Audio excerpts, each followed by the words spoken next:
नमस्कार बच्चों। पिछले वीडियो में हमने कवि रहीम के का परिचय पढ़ लिया था। आज हम जो इनके नीति के दोहे हैं उनका अध्ययन करेंगे।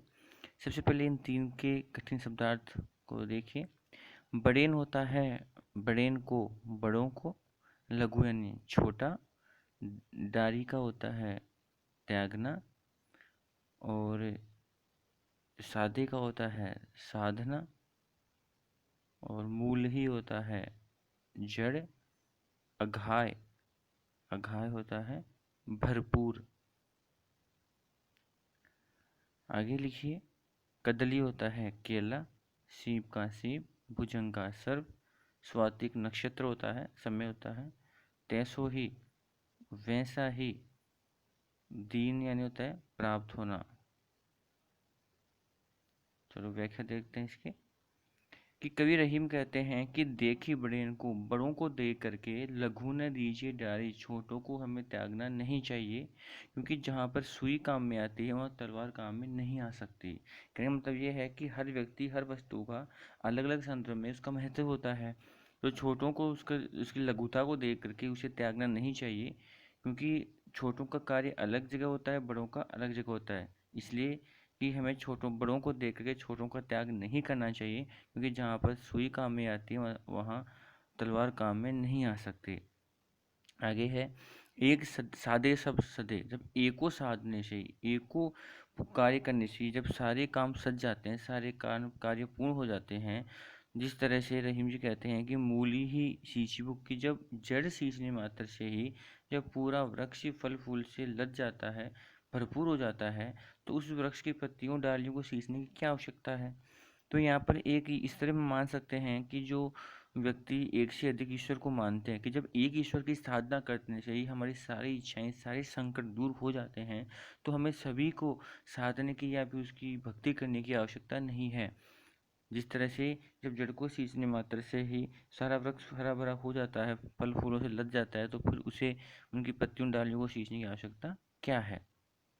आगे संगति का असर बताया है कि कदली सी भुजंग मुख, स्वाति एक गुण तीन। कि स्वाति नक्षत्र होता है, उस दिन जब आसमान से वर्षा की बूंदें गिरती हैं तो एक ही प्रकार की बूंदें होती हैं। केले में गिरने से वो कपूर बन जाती है, सीप में गिरने से वो मोती बन जाती है, और सर्प के मुख में गिरने से वो जहर बन जाती है। कहने का मतलब यह है कि जैसी संगति बैठी, कि व्यक्ति जैसी संगति में रहता है, तैसो ही फल दीन, उसे उसी प्रकार के फल की प्राप्ति होती है। कि स्वाति नक्षत्र के दिन जो बूंदें गिरती हैं आकाश या वर्षा की, तो वो केले में गिरने से उसमें कपूर बन जाती है उसी बूंद से। सीप में गिरने से वो मोती बन जाती है। सर्प के मुख में गिरने से वो जहर बन जाती है। इस तरह कहते हैं कि व्यक्ति जिस संगति में बैठता है वैसा ही फल उसको प्राप्त होता है। आगे हैं कुछ शब्दार्थ लिखिए इनके। कि काजन होता है कार्य, परे का पढ़ना। और काज सरे, काम निकल जाने पर। काज पर यानी काम पड़ने पर। काज सरे, काम निकल जाने पर, काम पूर्ण हो जाने पर। भौरी कहते हैं कि जो विवाह के समय जो अग्नि की जो परिक्रमा करते हैं उसे कहते हैं भौरी। शिरावत कहते हैं विसर्जित करना, विसर्जित करना। और मोर होता है मुकुट। वो पक्षी मोर होता है ना, उसमें सिंगल मात्रा आती है, एक मात्रा आती है, दो है, मुकुट के लिए है ये। आगे है उत्तम में बोलते हैं श्रेष्ठ, प्रकृति यानी स्वभाव, और कुसंग यानी कुसंगति। और ये हो गया। सूजन होता है सज्जन व्यक्ति, श्रेष्ठ व्यक्ति। और मुक्ताहार बोलते हैं मोतियों की माला, मोतियों की माला। फिरी फिर यानी बार बार। पोई यानी पिरोना।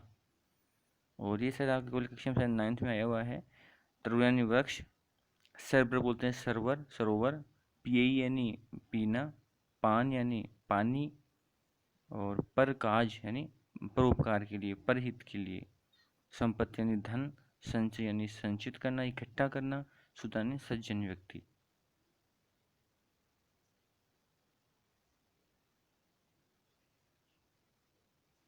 व्याख्या देखिए इसकी।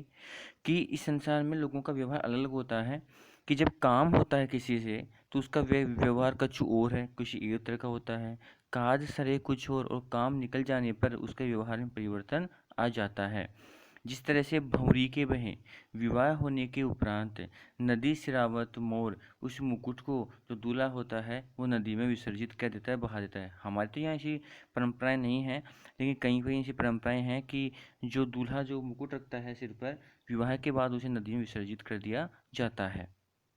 अब रहीम जी कहते हैं कि उत्तम प्रकृति का, देखिए इसमें कई बातें, कभी तो कहते हैं कि संगति का असर आय में नहीं रहता। यहाँ बताया कि अगर संगति वो प्रकृति स्वभाव अच्छा हो तो कुसंगति भी कुछ नहीं कर सकती। अगर रहीम जी कहते हैं कि श्रेष्ठ स्वभाव है तो उसका कुसंगति बुरी संगति भी कुछ नहीं बिगाड़ सकती। जिस तरह से जो चंदन विश्वव्याप नहीं लपटे रहे भुजंग की, चंदन के वृक्ष के चारों ओर सिर्फ लिपटे रहने के बाद भी चंदन का वृक्ष विषैला नहीं होता है, क्योंकि उसका जो स्वभाव है प्रकृति वो श्रेष्ठ है। आगे है कि रूठे सुजन मनाइए, कि जो सज्जन व्यक्ति हैं अगर वो रूठ जाए तो उसे मनाना चाहिए। जो रूठे 100 बार, अगर वो 100 बार भी रूठ जाए तो हमें 100 बार भी मना लेना चाहिए, क्योंकि हमारे लिए वो अच्छा है। जिस तरह से फिरी फिरी पोइए टूटे मुक्ता हार, कि अगर मोतियों का हार बार बार टूट जाता है तो हम उसे बार बार पिरो लेते हैं, क्योंकि मोतियों की जो कीमत है वो हमें पता है। उसी तरह सज्जन व्यक्ति की कीमत भी उस मोतियों के हार के समान होना चाहिए कि अगर वो रूठ जाए तो उसे बार बार हमें मना लेना चाहिए। आगे है कि वृक्ष तरुवर फल नहीं खाता है, कि वृक्ष कभी अपने फल स्वयं नहीं खाते। सरवर पिए न पान, और न ही तालाब सरोवर खुद का पानी खुद पीता है। इसी तरह कई रहीम जी कहते हैं कि जो सज्जन व्यक्ति होते हैं वो पर काज हित परोपकार के लिए ही या दूसरों के हित के लिए ही संपत्ति संचय ही धन संपत्ति का संचय करते हैं। तो एक बार हम इस दुआ बता दूं मैं आपको कि व्यक्ति को जब कार्य होता है तो उसका व्यवहार अलग तरीके का होता है, और काम पूर्ण हो जाने पर उसके व्यवहार में परिवर्तन आ जाता है। जिस तरह से विवाह होने के उपरांत दूल्हा अपने जो जिसे हम सेवरा कहते हैं या बोलते हैं कि जो मुकुट होता है उसे नदी में विसर्जित कर देता है। प्रेम जी कहते हैं कि अगर व्यक्ति का स्वभाव श्रेष्ठ है, प्रकृति स्वभाव श्रेष्ठ है, व्यवहार श्रेष्ठ है, तो कुसंगति भी उसका कुछ नहीं कर सकती। जिस तरह से चंदन के वृक्ष के चारों ओर सब लिपटे रहने के बाद भी वो विषैला नहीं होता है। आगे बताया रहीम जी कह रहे हैं कि सज्जन व्यक्ति को अगर वो 100 बार भी रूठ जाए तो उसे 100 बार भी हमें ये मान कर मना लेना चाहिए, क्योंकि वो हमारे लिए बहुत ही बहुमूल्य है। जिस तरह से मोतियों का हार अगर बार बार टूट जाता है तो हम उसकी महत्ता को देख करके उसे बार बार पिरो लेते हैं, वैसे ही हमें सज्जन व्यक्ति को बार बार मना लेना चाहिए। आगे है कि न तो वृक्ष स्वयं के फल खुद खाता है, न ही तालाब खुद का पानी स्वयं पीता है। इसी प्रकार वृक्ष और तालाब की भांति ही सज्जन व्यक्ति पर काज हित दूसरों के भले के लिए ही धन संपत्ति का संचय करते हैं। और ये जो 3 है इसमें ये है कि रहीम जी कह रहे हैं कि बड़ों को देख करके हमें छोटों का त्याग नहीं करना चाहिए, क्योंकि जहाँ पर सुई काम में आती है, एक छोटा व्यक्ति काम में आता है, वहाँ तलवार ही एक बड़ा व्यक्ति कुछ नहीं कर सकता। जब एक ईश्वर की साधना करने से ही हमारी सारी जो इच्छाएं हैं शंकर दूर हो जाते हैं, तो हमें अलग अलग या सभी को साधने की भक्ति करने की आवश्यकता नहीं है।